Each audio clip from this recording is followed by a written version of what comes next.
So, I saw a lot of good progress today in class. I feel like two-thirds of this assignment is figuring out a way in and figuring out what is my process and how do I work with these images. I just wanted to I grabbed a couple of images completely at random, and I'm going to throw them down on the page and just play with them for a while, just to show you how I kind of process sketches into illustrations. So, to recap, I've created this new file, all right, 6x6, three artboards, RGB color, 300 DPI. The color system, the RGB color system, means that this is a digital project. The fact that the raster effect is set to high means that we could use this for anything, all right? So that's what I did. And then I went into the artboard and I did, let's zoom off. I've got another one, but anyway, here are my artboards. And I went in to rearrange the artboards and I set them in this straight line because that's how I want people to look at my images, right? In Western culture, we read from left to right. And so that's the way I did it. By the way, if you want them further apart, you can set the spacing higher or lower. You can see I've pushed the artboards a little further apart from each other. Or you can bring them in until they touch. It's completely up to you. Anyway, let me go get my stuff. Let me go to my desktop, and I've got a couple of, where are they? Here they are. So I just took some screenshots from the homework, okay? So I'm gonna go 1, 2, 3. You notice I grabbed them all at once, 4. I actually have 4 of them. So I'm going to scale this down, and I'll scale this one down. This is just what we did in class. This should be kind of review. Let's see. Let me grab another artboard. I'm going to come over here and get a new artboard and put this here. Okay. Now, something that I did in class with some of you, but not all of you, if you have an image that's kind of slopping over the edges of your artboard and you feel like you would like it to be more contained, we can do a clipping mask. So here I am in my layers menu, and I'm going to call this the scan layer. And I'm going to come up here and get a box. I'm going to draw the box from the edge of the artboard to the edge of the artboard and put my finger on the shift key so I get a perfect box. Now I'm going to come and get my selection tool and marquee a box so that both of these things are highlighted. Object, clipping mask, make. All right, and so now everything is tucked in. But watch, if I take the direct selection tool and I click, look, there's the scan. And so if I need to, I can move it up, I can move it down. If I come over here while it's selected and click on the selection tool, finger on the shift key, I can scale up or down. So just because I've clipped it doesn't mean I can't still fuss with it. All right, so that's as far as we went in class, right? I'll do it again over here. Hang on a second, just as a recap. I'll grab this lunar moth and I'll make, I can just about see the artboard here. Do that. And then I'll do that, and I'll do a clipping mask. Now, see here, see how my clipping mask does not go to the edge? Now watch, instead of touching the image, if I go in here and just grab that side, I can kind of fuss that over. So everything's fluid, right? You can still keep working on everything. I'm going to go back to my layers menu. You're going to be working a lot with the layers menu on this because you're going to, where is it? My layers menu. Oh, there it is. You're going to be working a lot with the layers menu because if you don't work in layers, things are going to get messy very, very quickly. So let me see, which one I'll do first. I think first I'm going to do this interior wing. I want to show you that. So I'm going to lock this layer down, and I will begin by saying left wing. I'm going to be super specific about stuff. Now, this is a little dark. It's going to get in the way as I start to draw if this is at full strength. So I'm going to come over here on the icon and double click, and I get this layer options box, and I can dim the images. 50% looks good to me. There we go. Now I'm going to go back to left wing, and I am going to draw this left wing. I'm not really thinking about color just yet, but here's the thing. This top piece with the circles in it is going to go over this inset piece. If I'm thinking in terms of layers, I don't have to draw that this back line, right? I don't have to, because this is going to get tucked underneath this shape. So I can just go a little crazy, all right? I'll fill it with a wanky color that probably isn't going to be the color. So there's the left wing. Now I'm going to make a new layer. I'll hide the left wing by clicking on the the eyeball. Now I'll draw this. So I'll come up, and I'm going to pull down in the direction of this very beautiful curve. And you can see I'm not exactly killing it here, but that's okay, because I can go back and fix it. Now this is all one shape, and I'm going to do it all in one shape. And you can see how it's filling in the wrong side? That's going to get fixed in a second when I come up here and kind of come around the corner here. Now we're kind of doing it the right way around. And I'm just kind of feeling my way around the curve. If you end up with more dots or less handles than me, that's fine. Just try and feel your way around. And you can see as I come up onto the other side, it's starting to look like an actual filled shape. So there's my filled shape, and then I'm going to click on it, and I'll just do a little of this and a little of that. And I'll change this color so that we can see what's going on. I'll make this a darker color. Now I'll go back and turn the left wing on. This is what I meant. I'm going to turn the scan off for a second. So this is what I meant.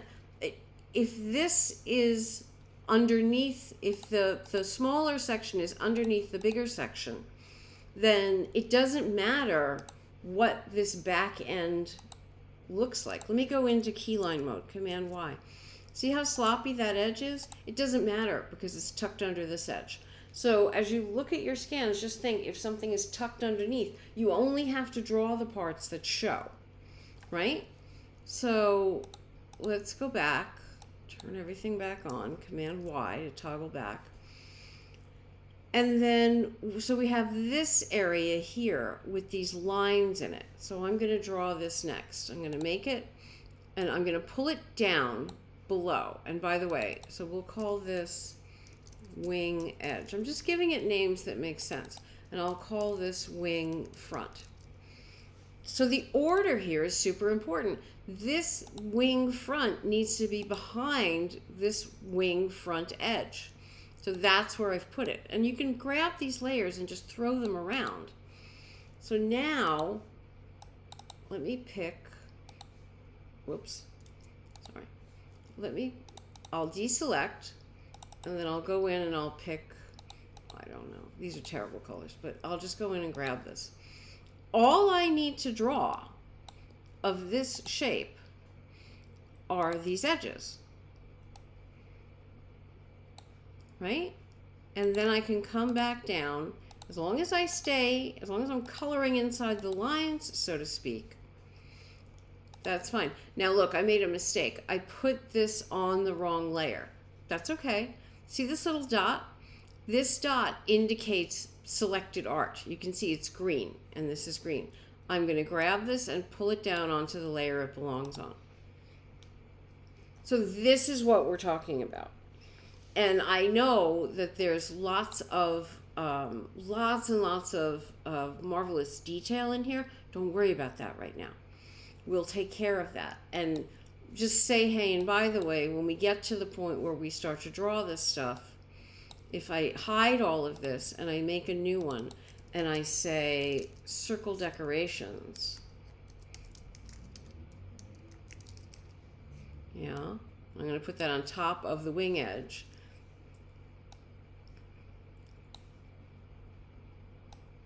So what I can do is,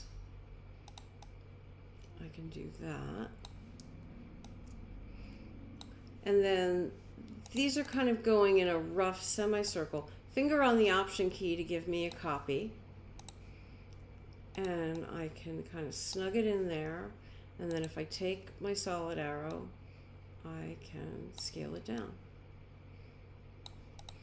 And you say, okay, well, that's not so bad. And I say, okay, well, watch this.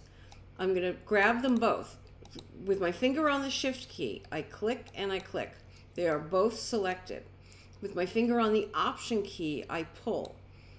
So now I can grab this one and put it here. Whoops, I didn't mean to do that. And make it a little smaller. And go up and get the Rotate tool and snug it into place. Now I'm going to use my cursor keys, those arrow keys, to move this around. And then this one looks like it fits more over here. Right? And I can put it here. And, you know, you want this marvelous irregularity of the drawing. You don't want this to look too machine made. So maybe you want to go in and, you know, fuss with it a little, you know, and make it slightly irregular. Make it a little less perfect. You know, maybe that's your vibe. But whatever I do, finger on the Shift key, Shift click, Shift click, Shift click, Shift click. Finger on the Option key, click and drag. And then probably what I would do is I would group these four together. So now they move as one. Now that they're all grouped together, I can go get the Reflect tool. I'll set the Reflect tool and I'll reflect them this way. And I'll pull them over here and I'll get the Rotate tool and I'll snug them into place. Now you can see I'm off the sketch, so I've got to go in now and with my, now this is a group, so I can ungroup it or I can take my Direct Selection tool and marquee it and grab it and start snugging stuff into place. But you absolutely, so here, I'm going to grab this one, I'm going to put my finger on the Option key and I'm going to pull. You absolutely do not have to start from scratch if there are things in the drawing that work for you. All right, and then if I turn on all the layers, that's looking pretty good already. And you know, when I start to work with color, this is really going to start to rock and roll. So same thing over here. I'm going to go in and I'm going to rough in. So she's wearing this kind of caterpillar suit, right? And it's got this marvelous irregularity to it. So here I go. Now, in Luna's sketch, this line comes in. But for right now, I don't care about that. I want big picture background shape. I am not fussing with the details. I'm moving at a reasonable clip. I'm working my way around. And these are all straight lines. I don't, you know, Luna will know best what Luna has in mind. But for now, I am not dealing with any of those extra pieces. And at this point, the fill color is getting in my way. So I'm going to come on over here and I'm going to get rid of the fill color and I'm going to give myself a nice bright stroke to finish this off. Don't let the program get in your way, right? Use the tools the way you need to use the tools to get yourself all the way around. My goal is to get around the outside of this lovely little cocoon that we have here. And I'm going to keep going. And I'm working in these short, choppy strokes because I'm trying to follow the sketch. If we wanted this in, you know, if we wanted kind of smooth, I'd do smooth. I'd pull and pull and pull. So there's my shape. Now it's on the wrong layer. So I'm going to make a new layer and I'll call it cocoon. And then if I click on this, see the little red indicator? Boop, now it's on cocoon. Now I can get rid of everything else if it's starting to get me confused. But there's the cocoon, and at that point now I can get rid of the stroke and I can just fill it. Now that's pretty nice, but at some point, we have to go back and revisit the idea of these strokes. Now, again, I don't know what's in Luna's mind, whether she wants to or she doesn't, but I just want to show you something. I have this shape now. So I am going to copy this shape, and I am going to make a new layer, and I'll call it Cocoon Detail. And I will paste in front. So now this is difficult to see, sorry, paste it, there we go. So now we have two cocoons, right? So this cocoon that's sitting on top, they're both the same color, so they're difficult to see. I'm gonna get rid of the fill, and I'm gonna give it a dark stroke. See the outline? So now we have an outline sitting on top of the cocoon. You say, well, why can't I just stroke the cocoon? You can. I just want to show you some things. I'm going to make this stroke line. I went to stroke. It's here under S. And I did show options. So I'm going to make a nice fat stroke line. And I'm going to do a couple of things. I'm going to come down here and edit the profile, so that this line becomes, how to describe it, more evocative. It has a little bit more personality. And then I'm going to come up here and change the cap and change the corner. I'll do that again. Let me zoom in. So here are the cap and the corner. It depends on the kind of line you've done, but you'll notice I can have a sharp corner, and the higher this number, the sharper the corner, or I can get a nice soft corner. Now, this is looking okay. I'm going to shut the sketch off for a second. But maybe what I want, I'm going to batten down this cocoon layer. You know, maybe what I want is not to have the outline go all the way around the cocoon. Maybe I want the outline to kind of zig in and out.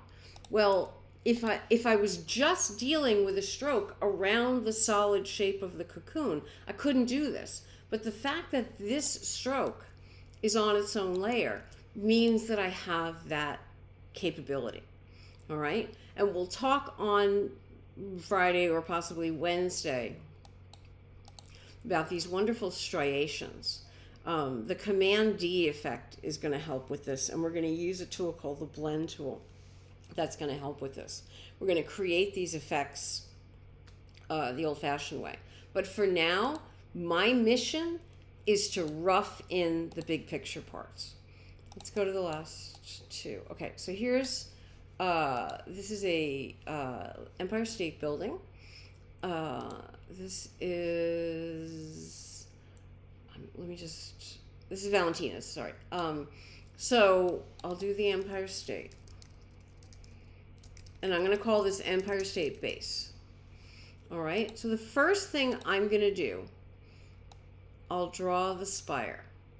And you'll notice that, again, this is just me kind of rough and ready, down and dirty. And I'm going to do this. Hang on, sorry. Just going to zoom in. So I've got my box tool, and I'll do this one, and I'll do this one, and then I'll do, you can see I'm being very kind of rough with this sketch. Now, I need the bottom of the Empire State Building and then I'm going to put the detail in later. I'm not going to fuss with all of this kind of very evocative detail that Valentina's put in. So what I'm going to do is, I've got my pen tool. I'm going to put my finger on the Shift key and get a straight line. Shift key, straight line. Shift key, straight line. And then I'm going to take my finger off the Shift key because I don't want a straight line here. Now, I'm kind of working over the sketch, if that makes sense, so that you can see what I'm doing. But then I'm going to come down here, come on back around here. Now, there's no sketch here on this part. So there's a couple of ways that we can do this. But I think I'm just going to busk it and go straight up. Yeah? Okay. And now that I've got these things, I'm going to take away the stroke. I'm going to fill them. And if I want this all to be one path, well, we saw that today. We go to the Pathfinder, and we make it all one path. And you say, well, why do you want it to be all one path?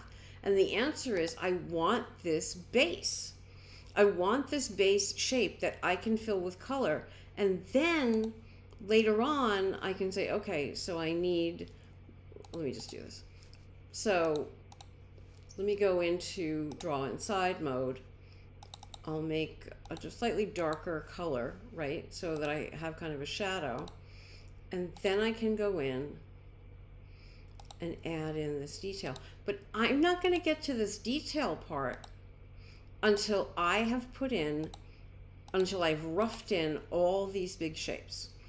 I'm not going to slow down until I have all the base shapes roughed in. Okay? And I can keep doing this. You know, and then, so I'm still, notice that I still have my my dotted lines. I'm still drawing inside. Now I'll go get a highlight color. So these things are fun, you know, highlights and shadows and all the rest of it. These are really fun things. But before I could do all these fun highlights, I needed this base shape of the Empire State Building. Now I'm going at the speed of light. I'm making a lot of mistakes here. But you can see now it's starting to look like something, right? But if I didn't have that base shape to, no, I got to turn that off. If I didn't have that base shape to begin with, I couldn't do it. And now I can go in with my hollow arrow and I can say, all right, let's fuss with this a little bit because I did that way too fast. Right? Just think in terms of big closed shapes. One more. What do we got? Ah, the yellow brick road. So let's talk about the yellow brick road. So as Julia was doing this, she's doing, let me go back. I'm going to get these. Julia was doing individual boxes, which I think is a terrific way to do this. And I'll just show you. So I used the shape tool and I drew a box. And then I went in with my direct selection tool and I worked with that box a little bit. And now I can go in, and what are brick roads made of but lots and lots of, you know, the same shape.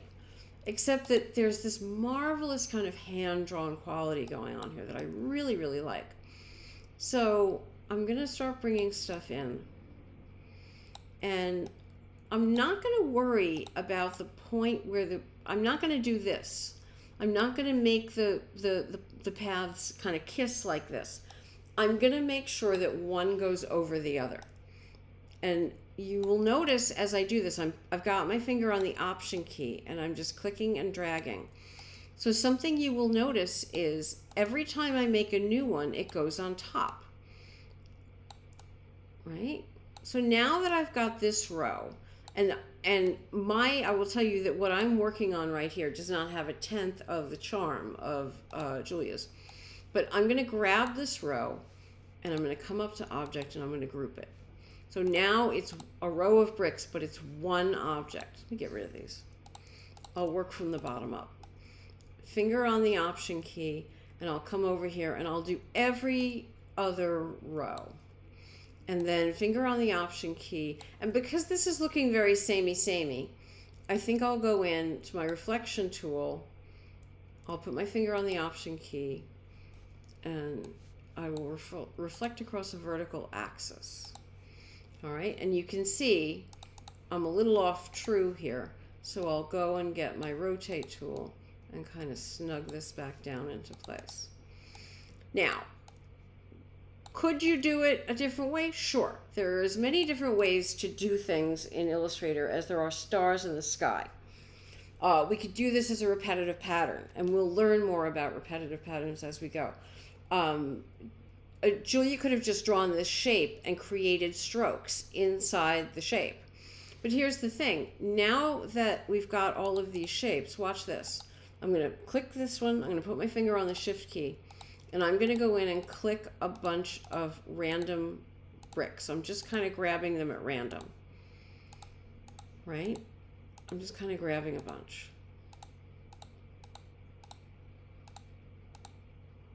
And then I'm going to come in and assign a color. Let's That's the yellow brick road. So let's get some yellow bricks.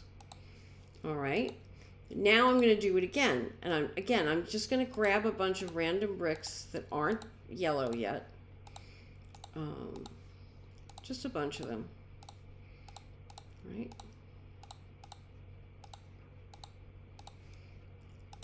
And I'll assign it another yellow. Let's do a darker yellow. So now I'm starting to get a little bit of vivacity to the yellow brick road. Like it's starting to look a little interesting. And I can keep going with this. I can fill them all. I can fill none of them. And then I can do something kind of interesting. Let me just finish up here. I'll pick a lighter color for this last grouping.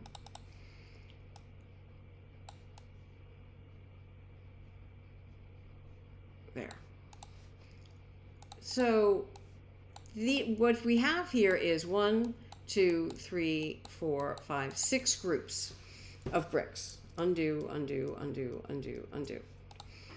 So I can grab them all at the same time now. See, I'm marqueing this box, and if it touches even the smallest part of a group, the whole group lights up. All of these have the same stroke line. So I can go in at this point and either get rid of the stroke line, in which case I get this kind of interesting pattern, or I could do a white stroke. I could make the stroke thicker. I could change the profile of the stroke, which gives me kind of more of a hand-drawn line. But you can see the power of this is you start small and you work your way up to larger and larger things.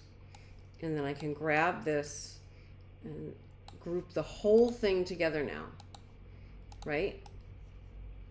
So I have a subgroup now that's a larger thing.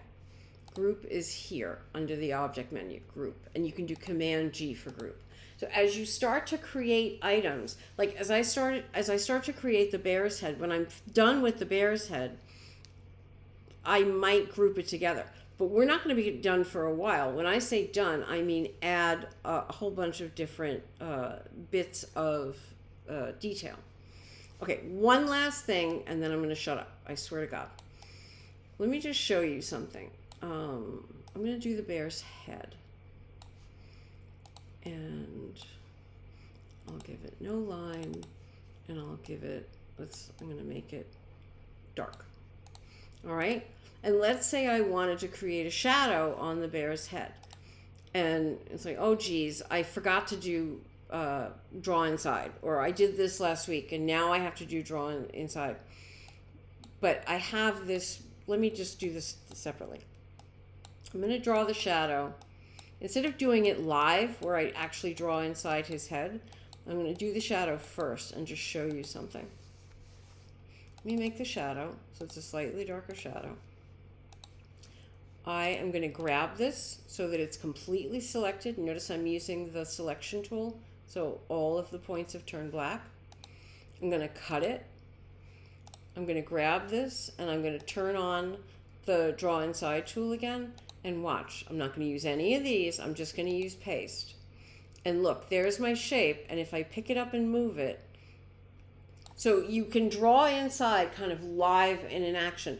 But if you have a shape and you say later on, hey, I want to put another color or another detail inside the shape, you can paste using the Draw Inside tool.